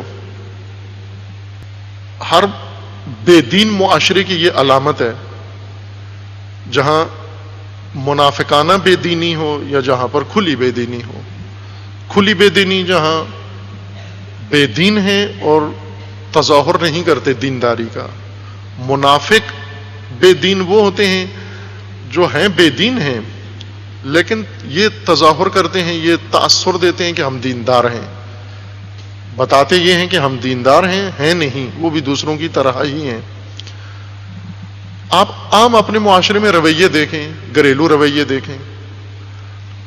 اگر ایک خاندان ہے اور متعدد افراد ہیں اس خاندان کے اندر، ان میں ایک متدین ہے، حرام نہیں کھاتا، مشکوک مال نہیں کھاتا، حرام کمائی نہیں کرتا، ناجائز پیسہ نہیں لاتا، ناجائز خرچ نہیں کرتا، اپنے تمام دینی اصولوں کے اوپر پابند رہتا ہے، یہ سارا خاندان اس کے بارے میں کیا رائے رکھتا ہے؟ جو حرام نہیں کماتا، حرام نہیں کھاتا، ظاہر ہے وہ حرام کی درآمد اس کی نہیں ہوتی، کم ہوتی ہے، یہ سارا خاندان کہتے بے وقوف ہے، یہ اس کو کمانا نہیں آتا۔ اس دیندار کو، موتی کو بے وقوف کہیں گے، اور وہ جو حرام خور ہیں انہیں عقل مند کہیں گے۔ یہ ہر ایک کا آپ میں سے تجربہ ہے، صرف کافی ہے کہ ممکن ہے آپ نے، ہم نے بھی ایسے لوگوں کو کہا ہو، موتی لوگوں کو بے وقوف سمجھا ہو، تابعدار لوگوں کو بے وقوف کہا ہو، فرمان برداروں کو بے وقوف کہا ہو۔ یہ ہذیان ممکن ہے بہت ساروں کے منہ سے نکلا ہو، اور نکل جاتا ہے۔ جہاں سرکشی نفس میں آ جائے، طغیانی آ جائے، گستاخی آ جائے، وہاں جو تابعدار ہیں، فرمان بردار ہیں، انہیں متہم کرتے ہیں یہ بے وقوف ہیں۔ اور قرآن بھی گواہی دیتا ہے، تمام انبیاء کہ جو مطیع تھے، ملا سرکش لوگ، گستاخ، نافرمان، یہ نافرمان انبیاء کو کہتے تھے کہ آپ کے ارد گرد بے وقوف لوگ ہیں، جو آپ کہتے ہیں یہ آنکھیں بند کر کے کرتے جا رہے ہیں، سوچتے نہیں ہیں۔ یہ عام تأثر اس دو ماحول کے فرق کا یہ نکالتے ہیں کہ یہ جو فرامین نہیں مانتے یہ عقل مند کہلاتے ہیں، جو تابع ہیں، منہ بے منہ، ہو بہو جو کہا جاتا ہے وہ کرتے ہیں، انہیں کہتے ہیں یہ بے وقوف ہیں۔ اس لیے عموماً افواج کے بارے میں شاید ساری دنیا میں ہوگا، لیکن پاکستان میں یہ تأثر دیا جاتا ہے کہ ان میں عقل نہیں ہوتی۔ کیوں کہاں سے پتہ چلا نہیں ہوتی؟ اس لیے کہ انہیں جو کہا جاتا ہے مانتے ہیں، وہ بس عقل نہ ماننے کو کہتے ہیں، گستاخی کو کہتے ہیں، نافرمانی کو کہتے ہیں۔ اگر فرمان برداری عقل نہیں ہے تو نافرمانی عقل ہے۔ یہ کہاں سے عقل کی تعریف، یہ ڈیفینیشن کہاں سے لے لی آپ نے؟ یہ معنی کس نے کیا ہے عقل کا کہ نافرمانی عقل ہے، گستاخی عقل ہے، طغیان عقل ہے؟ حقیقتاً عقل فرمان بری کے لیے ہے، عقل ہی فرامین فرماندار کو سمجھتی ہے اور حکم دیتی ہے خود ان کے بجا آوری کا۔ پہلے اشارہ کیا ہے اطاعت کا، حکم اطاعت اگر قرآن میں نہ بھی ہوتا، شارع مقدس کی جانب سے نہ بھی ہوتا، عقل مصر ہے اطاعت پر، اللہ کی اطاعت پر قائم و مصر ہے۔ اگر کوئی لفظی دلیل نہ ہوتی، خدا نخواستہ، نعوذ باللہ، نہ ہوتی ہمارے پاس، نہ قرآن سے، نہ حدیث سے، نہ کسی اور عالم کا قول، تو عقل کافی ہے اطاعت کے لیے، کیونکہ اللہ نے ہر ایک کو عقل دی ہے۔ عقل اطاعت پسند اور اطاعت گر ہے، مطیع ہے، خود مطیع ہے، اور انسان کو اطاعت کی طرف مائل کرتی ہے، حکم دیتی ہے۔ معصیت بے عقلی ہے، گستاخی بے عقلی ہے، نافرمانی بے عقلی ہے۔ بس یوں نہیں ہے کہ افواج میں اطاعت ہے اور عوام میں اطاعت نہیں ہے تو وہ چونکہ عقل نہیں رکھتے اس وجہ سے مطیع ہیں، نہ، یہ غلط تجزیہ ہے، یہ فرق نہیں ہے۔ فرق کیا ہے؟ کیوں وہ اطاعت کرتے ہیں، ہر فرمان بجا لاتے ہیں، اور یہ حتی المقدور کوشش کرتے ہیں کہ کسی طرح ٹل جائے، جو نہیں ٹلتا بادل ناخواستہ انجام دیتے ہیں۔ آپ توجہ فرمائیں، عوامی اعمال اس طرح سے ہیں، یعنی ہمارے اعمال، ہم اپنے آپ کو کہہ رہے ہیں، ہمارے اعمال اس طرح سے ہیں کہ ہم حتی المقدور کوشش کرتے ہیں اوامر کو، فرامین کو ٹالنے کی کہ نہ آئیں، کسی طرح آئے ہی نہیں، مجھ تک پہنچے ہی نہیں، میں سنوں ہی نہیں۔ ایک بڑا طبقہ جمعیت ہے، وہ یہ اظہار کرتے ہیں، مثلا کچھ عزیزان ہیں جو یہ گفتگو یا دروس جو یہاں سے نشر ہوتے ہیں یا کبھی کبھار مجالس ہوتی ہیں، ان میں وہ جذبہ خیر خواہی کے تحت دوسرے مومنین کو بھی دعوت دیتے ہیں کہ آپ بھی آئیں، وہ بالکل صاف انکار کر دیتے ہیں کہ نہیں، ان کے دروس میں نہیں جانا، ان کی گفتگو نہیں سننی۔ کیوں؟ کہ وہ گفتگو سن کر پھر انسان کو کچھ کرنا پڑتا ہے، وہ باتیں سن کر انسان کے لیے سختی ہو جاتی ہے، پھر سخت ہے وہ راستہ۔ تو ہم حتی المقدور کوشش کریں سنیں ہی نہیں بات، جب سنیں گے ہی نہیں تو اسی حالت میں، اسی خول میں کچھوے کی طرح اپنی معصیت و گناہ کے اور بے رغبتی کے خول میں گھسے رہیں گے اور اپنے آپ کو محفوظ سمجھیں گے۔ جیسے کچھوے کو خطرہ ہوتا ہے تو وہ گھس جاتا ہے اس کے اندر اور سمجھتا ہے میں بالکل محفوظ ہوں، خطرات نہیں ہیں۔ ہم کیوں ٹالتے ہیں اور برفرض جس حکم کو نہ ٹال سکیں اسے بجا لاتے ہیں، لیکن ناگواری کے ساتھ، بے رغبتی کے ساتھ، بیزاری کے ساتھ، بے میلی کے ساتھ، اور دعوے دار یہ ہیں کہ ہم بہت بڑے مطیع و بڑے دیندار ہیں، اکثر فرامین ٹال دیتے ہیں، جن فرامین کو نہیں ٹال سکتے کسی مجبوری کی وجہ سے بادل ناخواستہ اسے بجا لاتے ہیں، اور دعوے دار یہ ہیں کہ ہم سے بہتر کوئی اور نہیں ہے۔ اور جو مطیع ہیں نمونے، انہیں ہم سمجھتے ہیں یہ بیوقوفی کی وجہ سے ایسے کر رہے ہیں، اگر ان میں بھی عقل ہوتی تو ہماری طرح ہوتے، کچھ کیے بغیر بہترین دیندار ہوتے، کچھ کیے بغیر بہترین مومن ہوتے، کچھ کیے بغیر بہترین دانشور و بہترین علماء ہوتے۔ بعض اوقات تو انسان کچھ کر کے بہترین ہوتا ہے، کچھ کیے بغیر بہترین ہونا یہ ٹیکنیک پاکستانیوں کے پاس ہے، کچھ کیے بغیر اعلیٰ ترین درجے پہ اپنے آپ کو فائز کرنا اور سمجھنا، کوئی قدم اٹھائے بغیر۔ فرق کیا ہے؟ اصلی فرق کیا ہے اس ماحول میں اور اس ماحول میں؟ اطاعت کے لیے وہی ماحول چاہیے، وہ دنیاوی اطاعت کا نمونہ ہے۔ وہاں اس مثال کے اندر جو افواج کی مثال دی ہے، مد نظر رہے جہت مثال کیا ہے، وردی نہیں ہے ان کی یا اسلحہ نہیں ہے ان کا، مثال جہت مثال کی جو پہلو ہے مثال کا اس کے اندر وہ ہے نظام۔ وہ ایک نظام کے اندر رہتے ہیں، ایک سسٹم کے اندر رہتے ہیں۔ وہ نظام ان کا یعنی ایک مدون منشور ہے ان کے پاس، جس میں ہر چیز طے شدہ، مقرر اپنی جگہ پر ہے،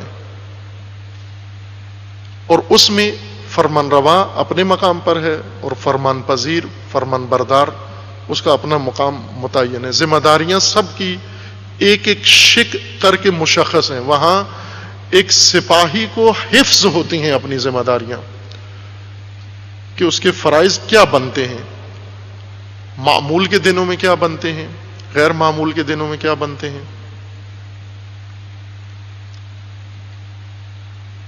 مدون نظام رکھتے ہیں اپنا۔ اسی مدون نظام کو دوسرے لفظوں میں آئیڈیالوجی کہتے ہیں۔ ان کے ہاں ایک آئیڈیالوجی ہوتی ہے، ایک منشور ہوتا ہے، آئین ہوتا ہے، نظام و سسٹم ہوتا ہے، اور وہ سب کے سب اس کے پابند اور اس پر ایمان رکھتے ہیں۔ یہاں اطاعت پیدا ہوتی ہے، اس قسم کے ماحول میں اطاعت پیدا ہوتی ہے۔ جہاں نظام نہ ہو، جہاں منشور نہ ہو، جہاں سسٹم نہ ہو، جہاں درجہ بندی نہ ہو، تعین نہ ہو، ذمہ داریاں نہ ہو، مقصد نہ ہو، جہت نہ ہو، راہ مشخص نہ ہو، رہبر معین نہ ہو، وہاں اطاعت نہیں ہوتی. ناممکن ہے ماحول اطاعت کا بنائے بغیر لوگوں کو اطاعت پر مائل کرنا. ابھی واعظین ناصحین اکثر ان کا وقت عمریں ساری لگ جاتی ہیں لوگوں کو اطاعت گزار بنانے پر، لیکن ان تمام تبلیغات کا نتیجہ آپ دیکھیں، آپ کے سامنے ہے، صفر. کتنے اطاعت کرتے ہیں. خوب اس وجہ سے یہ کوششیں ہدر چلی جاتی ہیں، ضائع چلی جاتی ہیں کہ ماحول کے بغیر، نظام کے بغیر اطاعت لانا چاہتے ہیں آپ. اطاعت ایک نظام کے اندر، ایک چمن کے اندر، ایک باغ کے اندر، ایک جغرافیے کے اندر اطاعت کا شجرہ پھوٹتا ہے. اس میں جب انسان قرار پاتا ہے اس نظام کے اندر، پھر اطاعت خود ہی اس کے اندر آ جاتی ہے. لیکن اگر اس نظام سے باہر رہ کر ہم توقع و تمنا رکھیں یہ مطیع ہو جائے گا، فرمان بردار، یہ ناممکن ہے. اب اطاعت خود کن چیزوں کا تقاضا کرتی ہے؟ آیا یہ جو کچھ عرض ہوا ہے مثال کے اندر، یہ کہاں سے کہیں کہ یہ لازمی ہے اطاعت کے لیے؟ خود اطاعت کا معنی یہ اقتضا کرتا ہے. اطاعت امتثال الامر، فعل الامر یا عمل مطابق امر. امر کسی کے امر کو بجا لانا، اس کے مطابق عمل کرنا. فرمان روا کے فرمان کی اطاعت رغبت کے ساتھ اور خضوع و تسلیم کے ساتھ. اطاعت کا اقتضا ہے کہ یعنی فرمان بجا لانے کا اقتضا تقاضا ہے کہ فرمان ہو. فرمان تقاضا رکھتا ہے کہ فرمان روا ہو. فرمان روا ہونا، معین ہونا لازم ہے اس کے اندر. فرمان روا کو حق ہو فرمان دینے کا، جواز ہو فرمان دینے کا، اور فرمان صادر کرنے کا معیار پورا ہو. وہ پیمانہ جس پر فرمان روا نے ارادہ کرنا ہے مامورین کو کہ آپ یہ امر بجا لائیں، وہ فرمان جن ضرورتوں سے نکلتا ہے یا پھوٹتا ہے، وہ ضرورتیں ساری وہاں پر سامنے ہوں، مد نظر ہوں. وہ ضرورتیں کس کی ہوتی ہیں؟ وہ ضرورتیں اس انسان کی ہیں جس نے اپنے آپ کو منسلک کیا ہے، ہدف کے ساتھ مختص کیا، مخصوص کیا ہے، مقصود کے ساتھ، راہ کے ساتھ، مکتب کے ساتھ، کسی مکتب و آئیڈیالوجی کے ساتھ جس نے اپنے آپ کو منسلک کیا ہے. یہ اس کی ضرورتیں ہیں. جیسے انسان عمر کے مختلف حصوں میں ضرورتیں انسان کی تبدیل ہوتی رہتی ہیں. جب چھوٹا ہوتا ہے، شیرخوار ہوتا ہے، تو پیسے اس کی ضرورت نہیں، دودھ اس کی ضرورت ہے. جب شیرخوارگی سے تھوڑا سا بڑا ہوتا ہے، اس وقت تعلیم اس کی ضرورت ہے، کھانے میں روٹی اس کی ضرورت ہے. اور جب تھوڑا بڑا ہوتا ہے، تعلیم و تربیت اس کی ضرورت ہے. جب بلوغ اور ذہنی رشد سوجھ بوجھ تک پہنچتا ہے تو اب شادی اس کی ضرورت ہے. شادی کے تقاضے اس کے ہوتے ہیں. شادی کرنے کے لیے اسے وسائل کی ضرورت ہے.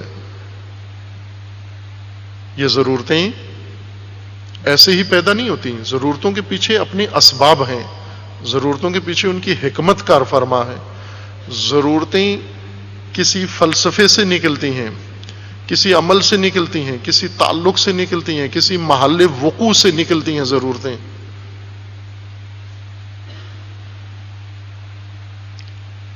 جب تک انسان منسلک نہیں ہوتا، مثلا گھر تشکیل نہیں دیتا، خاندان تشکیل نہیں دیتا، تو خاندانی ضرورتیں بھی نہیں ہیں. جب خاندانی ضرورتیں نہیں ہیں تو ان ضرورتوں کے لیے کسی عمل کی کام کی بھی ضرورت نہیں ہے، ان کے لیے کسی فرمان کی بھی ضرورت نہیں ہے۔ فرمان اسے دیا جاتا ہے جس نے اپنے آپ کو کسی مقصد یا راہ کے ساتھ مختص کیا ہے، جو تسلیم ہوا ہے، یعنی جس نے باقی ساری راہیں چھوڑ دی ہیں، تمام پیشکش ٹھکرا دی ہیں، متعدد راستے جن پہ جا سکتا تھا وہ چھوڑ دیے ہیں، وہ سب کچھ چھوڑ کر اس میدان کو اس نے اپنا لیا ہے۔ اس میدان میں اس کا مقصد معین ہے، اس میدان میں اس کا راستہ معین ہے، اس میدان میں اس کا راہبر و فرمان روا معین ہے، اس راہ میں اس کی ذمہ داریاں معین ہیں، اس راہ میں اس کے قواعد ضوابط سب معین ہیں۔ بس یہاں پر اب فرمان روائی ہوگی۔ فرمان روائی نظام کے اندر متصور ہے، بغیر نظام کے فرمان روائی نہیں ہے۔ اس لیے جن کا نظام نہیں ہے ان کے لیے یہ فرامین بھی نہیں ہے، یہ احکام اللہ تعالیٰ کے تشریعی امر و نہی درختوں کے لیے نہیں ہے، جانوروں کے لیے نہیں ہے، مخلوقات کے لیے نہیں ہے۔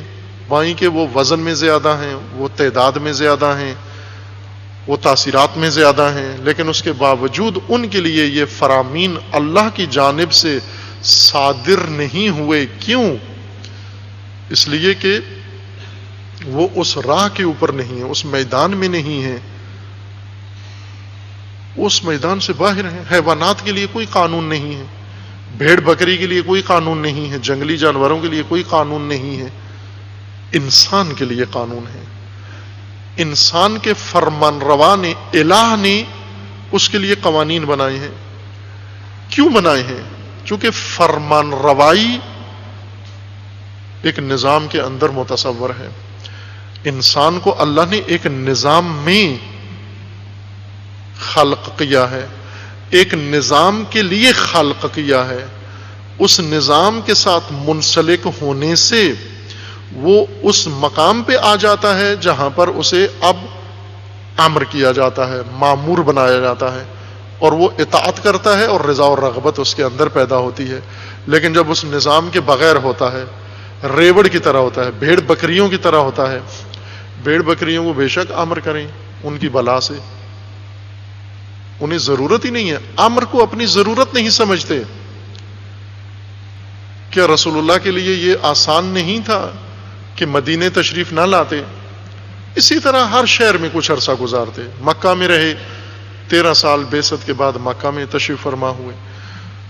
خوب کافی ہے مکہ کے لیے 13 سال، اب طائف چلے جائیں، 1-2 سال طائف میں تبلیغ کریں، پھر یمن چلے جائیں، پھر یمن میں تبلیغ کریں، پھر مدینہ یثرب چلے جائیں، پھر وہاں سے شام چلے جائیں، پھر وہاں سے عراق چلے جائیں، پھر وہاں سے روم چلے جائیں، پھر وہاں سے ایران چلے جائیں، اور اس طرح وہ ہر شہر میں جا کر ہر شہر کے لوگوں کو واعظ نصیحت کرتے ہوئے اور اگلے شہر میں جاتے۔ کیا یہ مشکل تھا رسول اللہ کے لیے یہ کام کرنا؟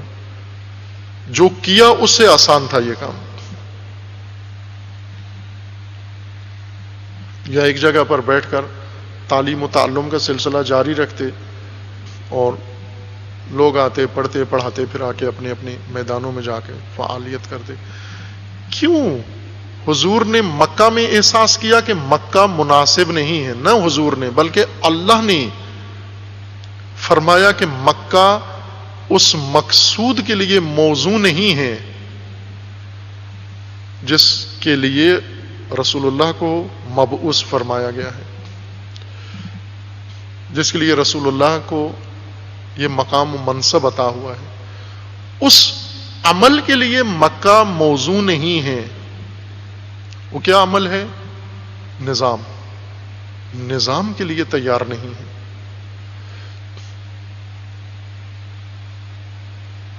اب ممکن ہے طالب علمانہ ذہن بہت پیچیدہ ذہن ہوتا ہے، اور یہ آفت ہے طالب علمی کی کہ بعض اوقات وہ فہم اس کی، جس کو اصطلاح میں کہا بھی جاتا ہے، اعتدال سے نکل جاتی ہے۔ کبھی غبی ہو جاتا ہے، ڈل، بالکل نافہم ہو جاتا ہے، اور کبھی زیادہ سمجھنا شروع کر دیتا ہے. زیادہ سمجھنے کو اصطلاح میں کہتے ہیں جربزہ. کبھی جربزے کا شکار ہو جاتا ہے. جربزہ یہ ہوتا ہے کہ وہ چیزیں اس کے ذہن میں آتی ہیں جن کا کوئی ربط ہی نہیں ہوتا، اور ان امور سے بات جا ملاتا ہے جس سے ربط نہیں ہے. یعنی غیر مربوط کو مربوط کرنا یہ آفت ہے، پیدا ہو جاتی ہے طلبہ میں. وہ کیلو کال قل تو انکولت پڑھاتے ہی ان کو اس طرح سے ہیں. اگر تو نے یہ کہا تو میں یہ کہوں گا. کسی جن کے بھی ذہن میں نہیں آتی. کون کہے گا؟ فارغ آدمی کون ہے جو یہ کہے گا؟ مثلا یہ جو بیٹھ کر فرضیے ہیں، فرضی علوم سارے یہ انہی فرضیوں پر ہیں. آپ کتابیں پڑھیں جو نصاب کی کتابیں ہیں اور ان کے نفسیاتی اثرات، یہ اہم ہے یہ بات. دینی کتابوں میں ڈر سے کوئی بھی نہیں کرتا یہ کام، لیکن باقی تمام کتابوں میں یہ جائزہ ہے کہ مثلا یہ اسکول کی جو کتابیں ہیں، مختلف کورسز ہیں، یہ پڑھ کر بچے کی شخصیت پر کیا اثر پڑتا ہے. لیکن دینی کتابوں میں کسی کو جرأت یہ نہیں ہوتی کہ ان کتابوں کا ایک دفعہ جائزہ لے.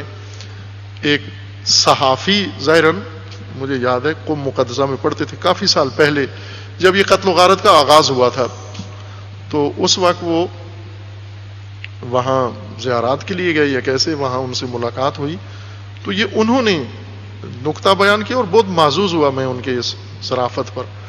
تو انہوں نے کہا کہ ہم لوگ بہت غور کرتے ہیں کہ یہ مدرسوں والے یہ مارا ماری کی طرف کیسے آ گئے ہیں. یہ تو بڑے پاک لوگ ہونے چاہیے، قرآن پڑھتے ہیں، حدیث پڑھتے ہیں، سنت پڑھتے ہیں، اور یہ تو نورانی لوگ ہونے چاہیے، لیکن یہ ایک دم انہوں نے بندوقیں اٹھا لی، مارا ماری شروع کر دی انہوں نے.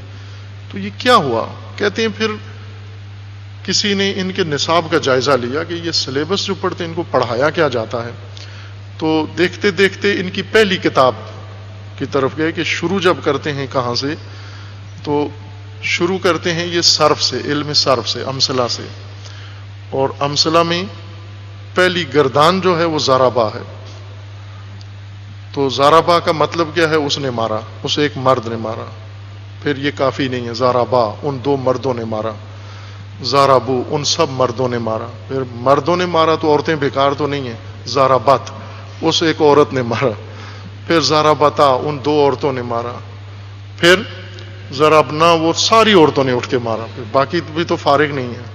پھر انہوں نے مارا، ہم کا نہیں، تم نے بھی مارا، ضربتا ضربتما ضربتم. پھر آخر کار اس نے کہا کہ میں تو صرف راوی تو نہیں ہوں. پھر اس نے کہا کہ ضربتو ضربنا، میں نے مارا، ہم سب نے مارا. تو جب پہلا سبق یہی ہے، اس نے مارا، سب نے مارا، دو نے مارا، عورتوں نے مارا، مردوں نے مارا، ہم نے مارا، تم نے مارا، سب نے مارا. تو کہا جب ان کو نصاب یہی پڑھایا جاتا ہے تو پھر اس کا نتیجہ بھی یہی نکلے گا. تو کوئی اور صیغہ انتخاب کر لیتے. واقعاً یہ ذوق کی بات ہے کہ ضربہ کو انہوں نے اختیار کیا ہے پڑھانے کے لیے. کوئی اور چیز اختیار کر لیتے، کوئی اچھا سے کاتبہ، مثلا کاتبہ اس نے لکھا، ہم نے لکھا، سارے لکھاری ہوتے. آج خط بھی صحیح نہیں ہے ان کے، کیونکہ کاتبہ سے درس اپنا شروع نہیں کرتے، اس لیے لکھائی بھی بہت خراب ہوتی ہے. پہلا سبق اور نصاب اثر ڈالتا ہے انسانوں کے اوپر. ان کتابوں کا ایک یہ قلت و انقلت والی کتابیں جو ایک اسلوب ہے خاص باس کا، فرضی اعتراض، خود ہی اعتراض فرض کیا، اگر تو نے یہ کہا تو میں یہ جواب دوں گا. اور پھر اسی میں کئی صفحات فرضی اعتراض اور فرضی جوابات، سب فرضی شروع ہو جاتے ہیں.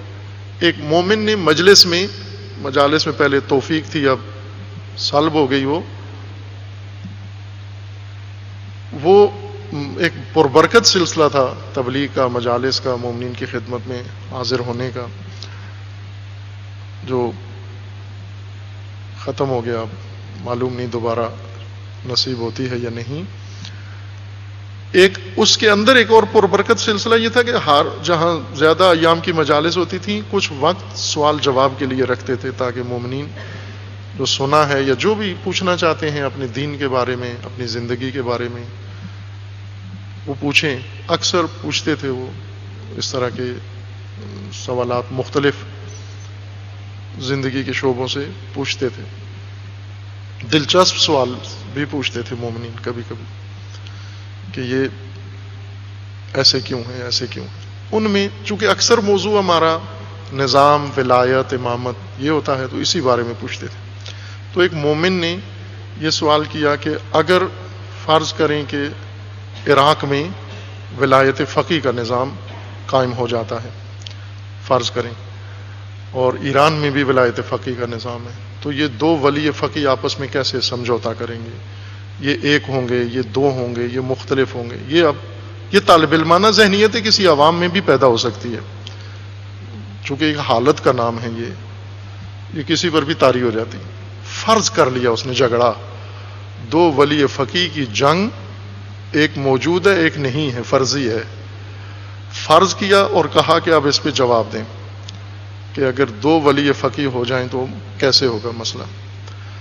تو میں نے کہا کہ اگر فرض کرو عراق میں بھی ولایت فقیہ کی حکومت آ جاتی ہے تو اور آگے فرض کرتے جو پھر فرض رک تو نہیں گیا یہاں پر، آپ کے فرض ہے، کرتے جو فرض آگے.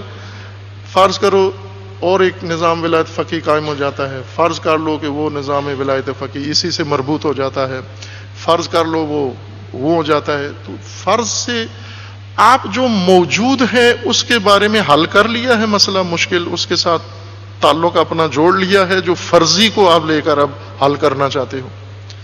یہ آفات ہیں ذہن کی کہ بعض اوقات موضوع سے ہٹانے کے لیے ذہن ہمارا ادھر ادھر لے جاتا ہے مطلب کو ہمارے لیے. اطاعت نظام کے اندر ہے، فرمان روائی نظام کا تقاضا کرتی ہے. رسول اکرم صلی اللہ علیہ وآلہ وسلم مبعوث ہوئے تبلیغ دین پر، اور تبلیغ دین کا ہمارے ذہن میں یہ نقطہ ہے کہ تقریروں پر، دروس دینے پر دیتے رہتے. یہ مکہ چھوڑا، مدینہ آئے اور دشوار ترین راستہ انتخاب کیا. وہ آسان تھا، متبادل راستہ جو آج کل ہماری روش ہے وہ آسان ہے. ایک جگہ مدرسہ بنا لیتے، درس پڑھانا شروع کر دیتے رسول اکرم. تو بہت آسان بات تھی، نہ کفار نے مخالفت کرنی تھی، نہ مشرکین نے کرنی تھی، نہ کوئی درد سر تھا، کچھ بھی نہیں تھا. اللہ تعالیٰ نے مکہ میں حکم دیا کہ مکہ موزوں نہیں ہے اس مقصد کے لیے جس کے لیے یہ سب کچھ ہوا ہے. وہ اب طالب علمانہ سوال کیا ہے، اگر مکہ موزوں نہیں ہے تو اللہ نے مکہ میں پھر کیوں مبعوث کیا؟ پھر وہاں مبعوث کرتے جہاں پر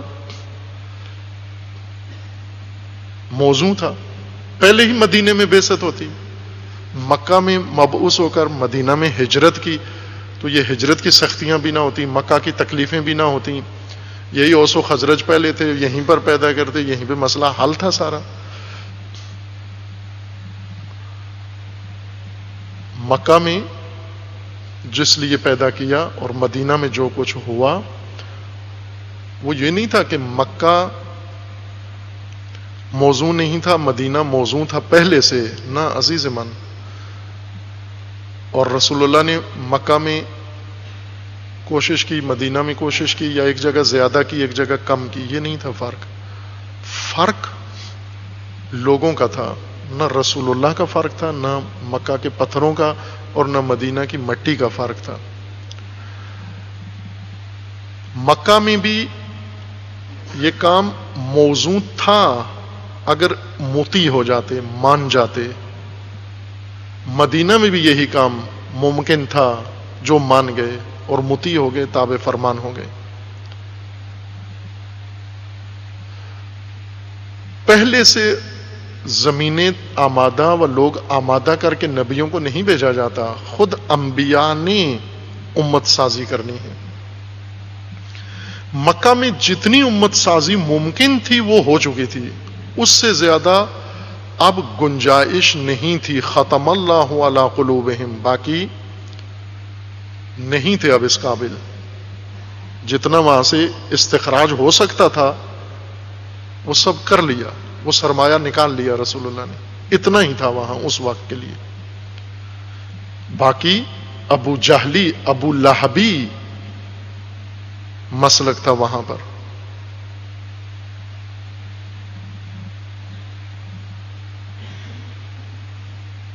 وہ شرار مصطفی اثر انداز ہوا مکہ کے اندر.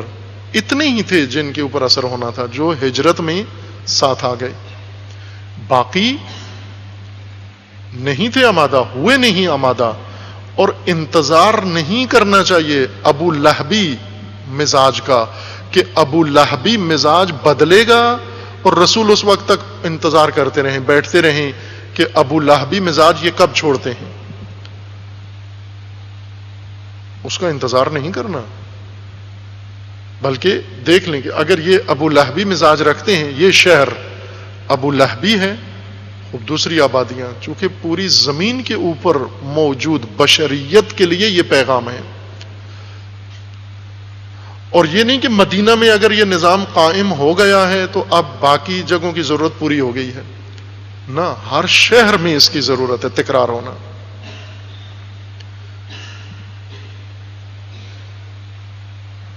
رسول اللہ نے فوراً نظام قائم کیا. آپ مکہ کی آیات, مکہ کا دین اور مدینہ کے دین میں دیکھیں, جتنے احکام ہیں فرامین ہیں مدینہ کے ہیں سارے. سب احکام و فرامین مدینہ کے ہیں, چونکہ اطاعت کا میدان اب فراہم ہوا ہے, ماحول جغرافیہ اب کامل ہوا ہے, اب نظام بنا ہے, اب فرمان روائی قائم ہوئی ہے, اب سلطنت قائم ہوئی ہے, اب دین کو ایک آئیڈیالوجی کی شکل میں اب نافذ کرنا ممکن ہوا ہے ان کے لیے. اس لیے ایک ایک کر کے اب ضوابط آئے, اور جو آتے گئے وہ سمعنا و اطعنا. ابھی انشاءاللہ پڑھیں گے ہم قرآن کریم سے. رسول اللہ کے جو ساتھی تھے ہمراہ, اور جو ساتھ ابو لہبی تھے یا منافق, دونوں کا رویہ قرآن نے ذکر کیا ہے. ایک کی کہتے تھے سمعنا و عصینا, اور ایک کہتے تھے, ایک گروہ کہتا تھا سمعنا و اطعنا, سن لیا ہے اور اطاعت کی ہے, بے جان و دل فرمان خدا لے لیا ہے. اور دوسرے کہتے تھے ہم نے بھی سن لیا ہے لیکن ہم سے ہو نہیں سکتا, ناممکن ہے, عملی نہیں ہو سکتا, ہم نہیں کر سکتے ایسا, معصیت کار بنے.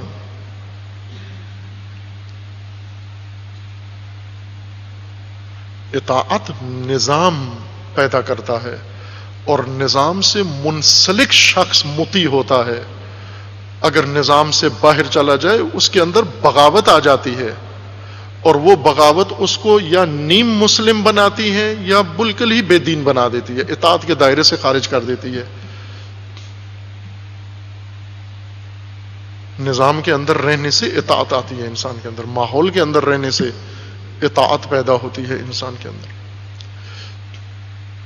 نتیجہ کیا ہوا کہ اطاعت خود مقتضی ہے, متقاضی ہے فرمان روائی کی. فرمان روا ایسے ریوڑوں کے لیے تو نہیں ہے فرمان روا, بس وہ فوج کا سالار اعلیٰ بنا دے, فوج نہ ہو, یہ کس کو فرمان دے گا؟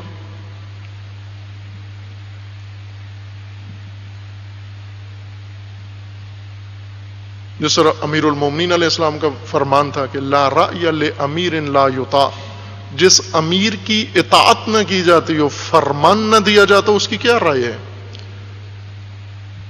وہ کیا فیصلہ کرے جس کی بات مانی نہیں جاتی, سنی نہیں جاتی, اطاعت نہیں کی جاتی.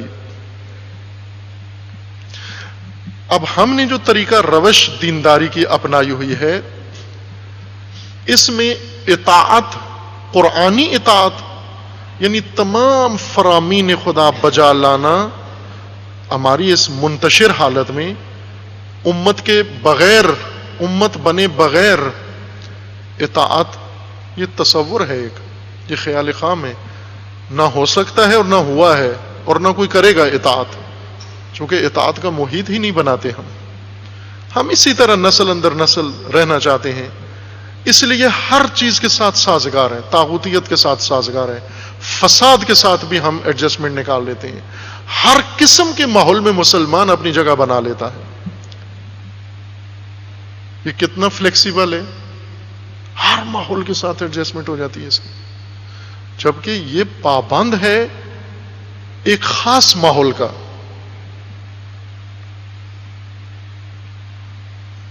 ایک خاص دائرے کے اندر ہے، اس کے لیے دائرہ مقرر ہے، اس دائرے کی حدود ہیں، اور انہیں پھلانگنے کا نام بغاوت، طغیان، تعدی و ظلم ہے، کہ اس دائرے سے باہر قدم نہیں رکھنا فسق ہے، فجور ہے.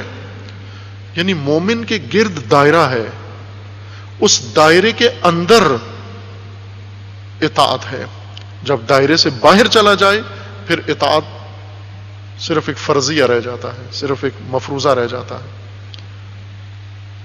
کیا ممکن ہے یہ افواج، ان کو چھونیوں سے نکال دیا جائے، ان کو گھروں میں مارکیٹوں میں بھیج دیا جائے اور انہیں کہا جائے جب بھی تمہیں سالار نے فرمان دیا تم اٹھ کے بجا لانا؟ آپ سوچ لیں کیا ہوں گی وہ افواج جو اپنے ہیڈ کوارٹروں سے نکال دی جائیں اور عوام میں بھیج دی جائیں. ہر سپاہی اپنے گھر واپس، اپنے گاؤں واپس، اپنے شہر واپس چلا جائے اور اپنے بیوی بچوں کے ساتھ رہے، اپنے چچا ماموں کے ساتھ رہے، کھیتوں میں رہے، جیسا وہ کرتے ہیں ایسا یہ کرے، اور ہمیشہ اپنے سالار اعلیٰ کے فرمان پر گوش بر آواز رہے کہ میرا کمانڈر ان چیف کب مجھے کیا فرمان دیتا ہے، اور جو ہی فرمان دے گا میں اٹھ کے دوڑ پڑوں گا. کیا ہو سکتا ہے ایسی فوج؟ آپ فرض کر سکتے ہیں ہم وہی لوگ ہیں، ہم کھیتوں میں لگے ہوئے ہیں، ہم مارکیٹوں میں لگے ہوئے ہیں، ہم ہر دھندے میں پڑ گئے ہیں اور کہہ رہے ہیں کہ فرمان روا کی طرف کان ہیں، جب فرمان آئے گا بجا لیں گے. کہ کیسے بجا لو گے آپ؟ ابھی تک بجا لائے ہیں جو اب آئندہ کے لیے توقع ہے بجا لائیں گے.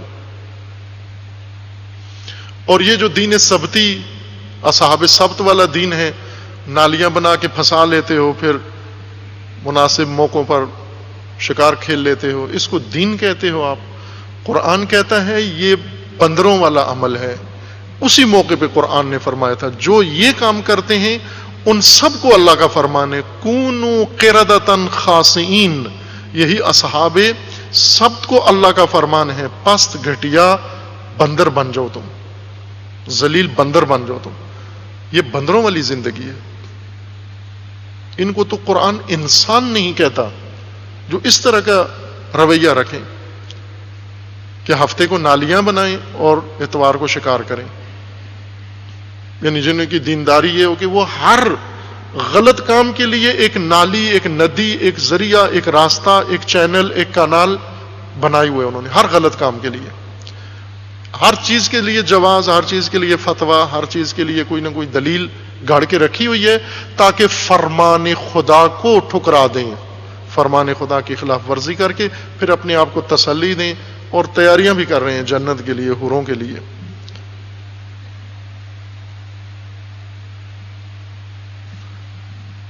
اطاعت اس ماحول کے اندر ہوگی. اطاعت دوسرے لفظوں میں صراحت سے اگر اس مطلب کو، اطاعت کی تحلیل کو اور اس کے لوازمات کو اور اس کے ارکان کو ملائیں، نتیجہ لیں.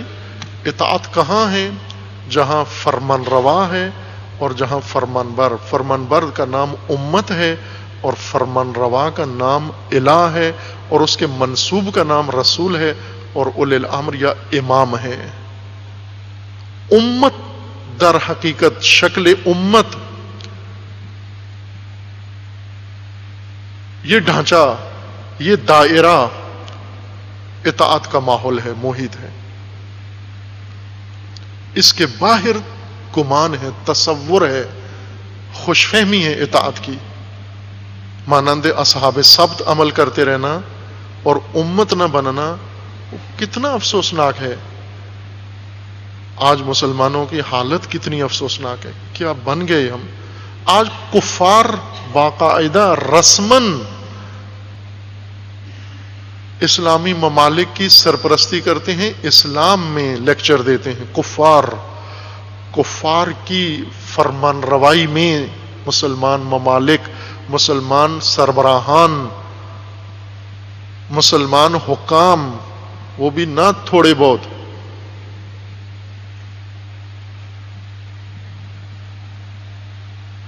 پچاس اسلامی ممالک مل کر کفر کی سربراہی میں جا کر فرمان روائی قبول کر کے اس کے فرامین مانے، یہ حالت کیوں بنی ہے ہماری؟ یہ اس حالت سے لازمی نتیجہ ہے. جو دینداری کا ہم نے طریقہ اپنایا ہے اس کا یہی نتیجہ ہے، یہی ہونا چاہیے کہ کفر سربراہ بن جائے، فرمان روا بن جائے، الہ بن جائے عالم اسلام کا، دنیا اسلام کا. کیوں کہ یہ امت نہیں ہے. امت ہوتے امت کے آداب، امت کے قوانین، امت کے اصول سارے واضح ہیں. پس اطاعت کا ایک ربط گہرا امت کے ساتھ جڑا ہوا ہے. فرمان روائی کا تقاضا وہ ماحول ہے، وہ دائرہ کار ہے جو دین نے انسان کے لیے مقرر کیا ہے. اس دین کے دائرے کے اندر اطاعت ہے عزیز من، اس دائرہ دین کے اندر اطاعت ہے. اس سے باہر اطاعت کا موضوع ہی ختم ہو جاتا ہے. اگر افواج کھیتوں میں اور گھروں میں اور مارکیٹوں میں چلے جائیں اور سالار بولتا رہے، چیختا رہے، کون اس کی ندا پر آواز دے گا، لبیک کہے گا؟ اس کی فوج اس کے پاس ہو، اس کی فوج اس دائرے میں ہو، اس کی فوج اس حدود میں ہو، اس کی فوج اس چھونی میں ہو. اس لیے وہ جب فرمان دے گا یہ حاضر ہیں اس کو اطاعت کرنے کے لیے. چونکہ اطاعت کے لیے ان کی تربیت، ان کا نصاب، ان کی تعلیم اس نہج پر ہوئی ہے کہ اب وہ ہمیشہ حاضر ہیں اطاعت و لبیک کے لیے.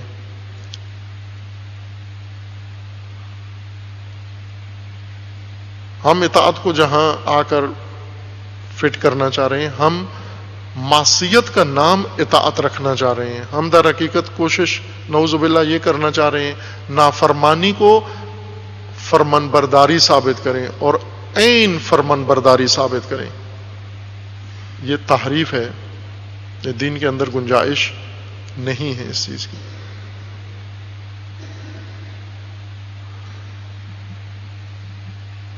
اس تناظر میں اب مشاہدہ کرتے ہیں آیات اطاعت کا. اطاعت میں 3 اہم یا کہیں 4 فصلیں یا 4 باب آیات اطاعت کے قرآن کریم میں شمار ہوتے ہیں. ایک، اطاعت جس فرمانروا کی جائز و واجب ہے، جن کی اطاعت واجب قرار دی گئی ہے، لازم قرار دی گئی ہے. اور دوسرا وہ اطاعت جو ممنوع قرار دی گئی ہے، روکا گیا ہے کہ یہ اطاعت نہیں کرنی، یہ اطاعت جائز نہیں ہے. اور تیسرا وہ امور جن کی انسان اطاعت کر سکتا ہے، معرض اطاعت میں ہیں. اور چوتھا عنوان جو اطاعت سے ہی مربوط ہے، منسلک ہے اور اطاعت سے گہرا تعلق ہے اس کا، وہ ہے تطوع. اطاعت کے بعد قرآن نے ایک اور موضوع پیش کیا اور وہ ہے تطوع. اطاعت سے ذرا آگے ہے تطوع. یہ 4 عناوین انشاءاللہ ترتیب کے ساتھ اللہ تعالیٰ نے توفیق دی تو عرض ہوں گے. صلی اللہ علی محمد.